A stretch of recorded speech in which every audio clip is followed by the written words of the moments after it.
Освен што овој Великден на Великденскиот базар се појавуваш со повеќе производи создадени од твоите вешти или креативни раце, сепак се одлучи за една многу убава, јас ќе кажам, работа. Всушност, иницијатор си на собирање на финансиски средства за хуманитарна помош. Може ли да ни објасниш за што станува збор?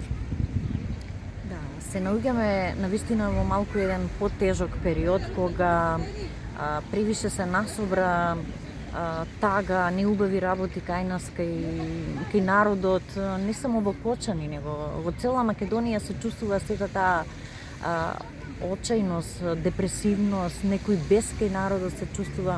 Така да иако се спремаше веќе Великденскиот базар, не постоеше некакво си расположение кај сите нас креативците. Размислував малку подолго така што би можела јас да сторам, нели, за Кочани.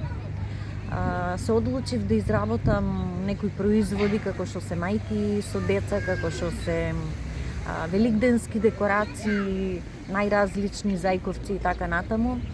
Да не ставам на нив цена, него тоа да биде, да оставам на волја на граѓаните, кој колку ќе остави некоја сума, да можам еден мал мој придонес да дадам бар на едно семејство во Кочани.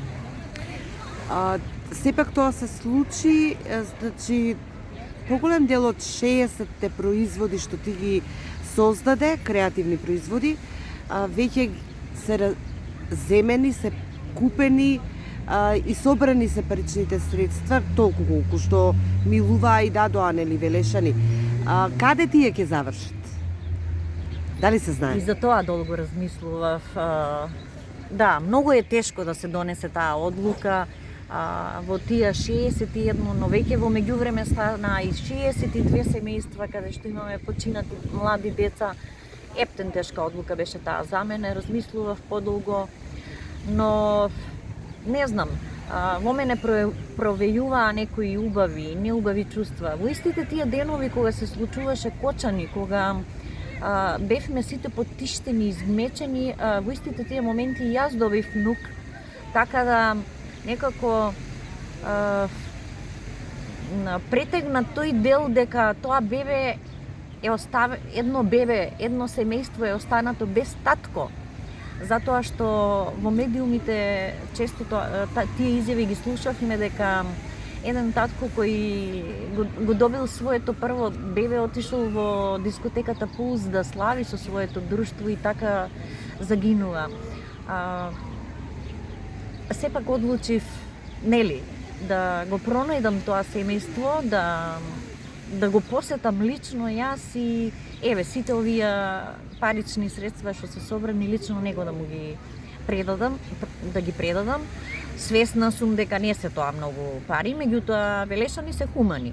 Штом ја видоа кутијата и штом видоа дека се работи за Кочани, немаше некој што не остави бар толку колку што можеше секој. Ке те исполнили на некој начин тоа?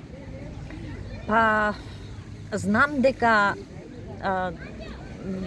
јас нема да сторам многу. Меѓутоа, сепак во мене постои некој јад, некој бес, некоја тага. Знам дека едно бебе ќе расне без татко. Жално е тоа. Жално е и тешко е. Јас на сите мои сограѓани, на самиот штанд им ја кажав иницијативата, мојата цел која е, знаеш, сите остануваат така во некој шок, запрепастени, сите сакаат да помогнат. Ти благодарам.